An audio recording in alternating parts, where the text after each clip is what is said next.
Wednesday of this week, Senator Elizabeth Warren and I and the entire United States Senate voted unanimously on a bipartisan basis to refer Dr. Ralph D. Torre, CEO of Steward Healthcare, for criminal contempt. The referral is now in the hands of the Department of Justice, who can take this to court, put D. Torre on trial, put him in jail. This is an unprecedented action for decades in the Senate. The last time this occurred in the United States Senate is 1971. That's how rare a contempt citation from the United States Senate is in fact issued. The House has also issued a contempt citation, and they did so for Steve Bannon. And Steve Bannon is behind bars right now. And Ralph D. Torre could very well join him if he continues to stand in contempt of the United States Senate. So I think the gentleman has a right. Why don't we just wait 1 second here, please, sir.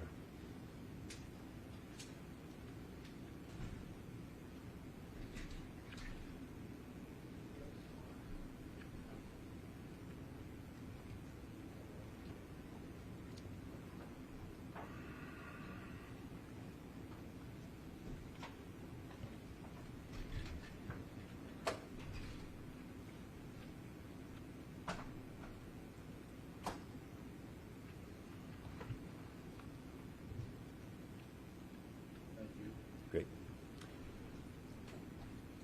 The criminal indictment of Steward CEO Ralph D. Torre is certainly not what was promised 14 and a half years ago, on March 25th, 2010, when Cerberus Capital Management issued a press release that it had formed Steward Healthcare to buy 6 nonprofit hospitals in Massachusetts.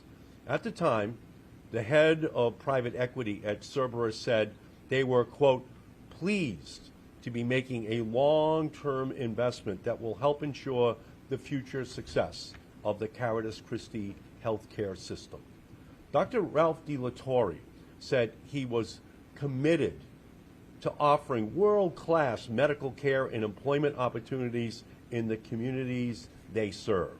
Instead, we stand here today with the parade of horribles that Steward has left behind. A bankrupt hospital system, closed hospitals, laid off workers, dead patients, and a CEO who blatantly refused in order to appear before the United States Senate. Providing health care is a sacred responsibility. The privilege of practicing medicine is given to those who trained for years to serve their patients. Their first oath is to do no harm. Instead, Dr. D. Torre actually was committed to enriching himself and his partners at the expense of the emergency rooms, the ICUs, the surgery capacity of hospitals across the state of Massachusetts and our country. The health workers at the hospitals Steward owned demonstrated their commitment day after day, year after year, in the face of all of the mismanagement, and health workers fulfilled their sacred responsibility to their patients and communities, regardless of the continued diminishment of the resources that they had been given. They cared for young and old, held grieving families' hands, responded to people's greatest moments of fear and vulnerability. It is the health workers that made hospitals such as Neshoba Valley and the Kearney anchors of their communities as the financial house of cards that D. Torre and his corporate enablers helped build collapsed around them. And it is the workers and the patients and communities who suffered immeasurably because of Steward and private equity's insatiable greed. Health administrators showed up every day to stretch every dollar to pay back medical vendors. Cleaning staff tried to maintain clean facilities as Steward failed to pay people to clean the mold or fix the pipes. Health workers kept providing care in the face of longer lines, fewer beds, and sicker patients. In the face of Steward's destruction, Dr. Torre flew private jets. He bought multi-million-dollar homes, sailed on yachts that he purchased for himself, and amassed his own personal empire at the expense of the ICUs, of the emergency rooms, of the surgery capacities in hospital after hospital in Massachusetts. That is a crime against the health care of our state, perpetrated, orchestrated by Dr. Torre. He is the one continuing figure in this story from the very beginning, and he must be made to be accountable.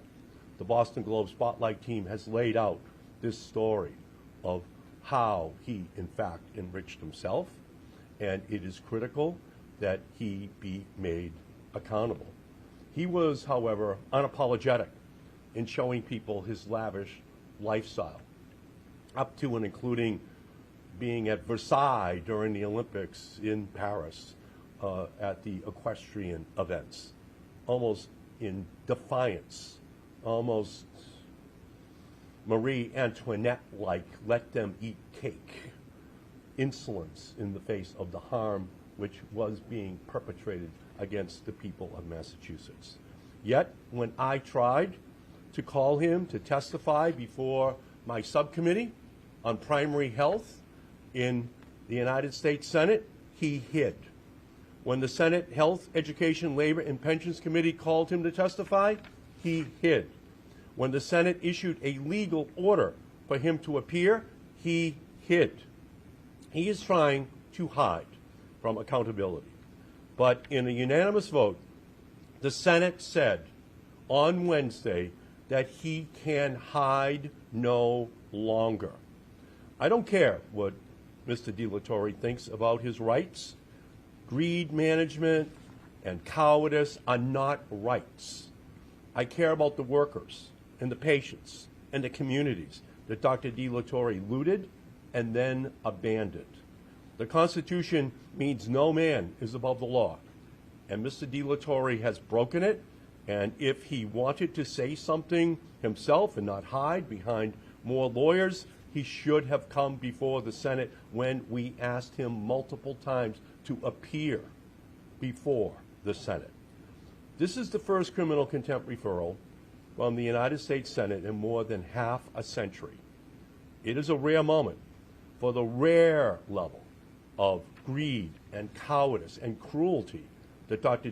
Torre demonstrated. But while the extent of his misdeed is rare, corporate greed taking advantage of our healthcare system is unfortunately all too common. These are blood-stained gains for the private wealth accumulation of Dr. Torre that came at the health and the well-being of ordinary citizens, patients across the state of Massachusetts. That is why this story cannot end here.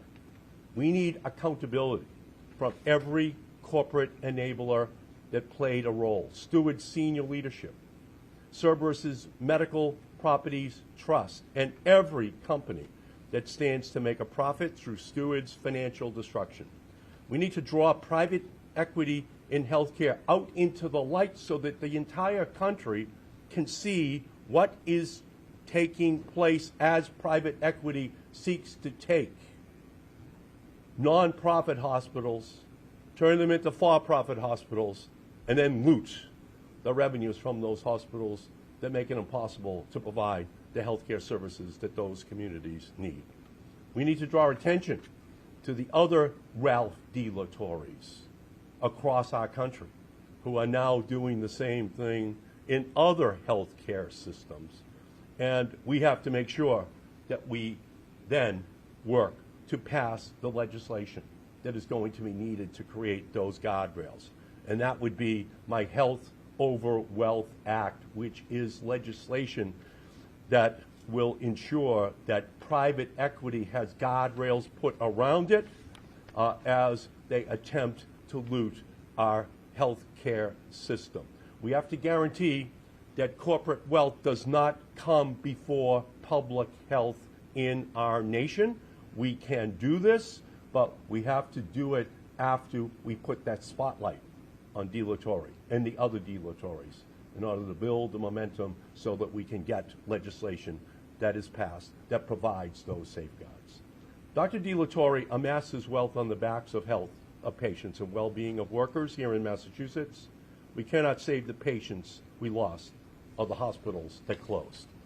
But I will keep working to guarantee that Dr. De La Torre and his corporate enablers do not escape accountability and that this is never allowed to happen again, not just here in Massachusetts, but any place in our country. So I will stop there and again, just make it very clear that this is something that Senator Warren and I are committed to continuing to work on.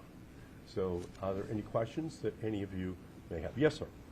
Senator, now that this is moving in the hands of the Justice Department, right, to prosecute De La Torre, what else can somebody like yourself or the Senate do to continue to hold them accountable? And what can you do legislatively to try to prevent this from happening again with another CEO or another company? Well, we can continue to drive to ensure that we put the spotlight on private equity, on the boards of directors of Steward and other companies like it across the country. We can work here in Massachusetts, partnering with Governor Healy to ensure that we preserve and protect the health care of the citizens of our own state. We can put permanent guardrails around the role which private equity should be allowed to play in our healthcare system in our country to make sure that we've got those safeguards that are in place. Again, we can make sure that we guarantee that the multiple Ralph De La Torres who right now exist all across the country are given a very strong signal that we are not going to allow this to continue to happen. And we're making an example of Ralph De La Torre, but it's only towards making sure that there are no additional Ralph De La Torres in our country's healthcare history. Questions? Yes, sir. I do have another one. You did mention earlier that you don't care what he says about his rights. In this situation, can you please explain how he's not protected under the Fifth Amendment? If he wants to assert his Fifth Amendment rights, he should come to the Senate and assert them.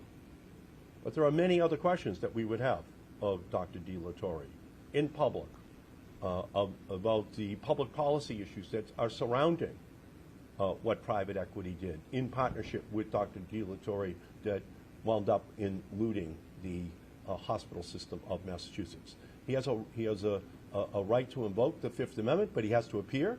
But there are many other questions where it would not be appropriate for him to invoke the Fifth Amendment. And for that, he is being held in contempt. Yes? Dr. Torre is still chairman of the board of Steward.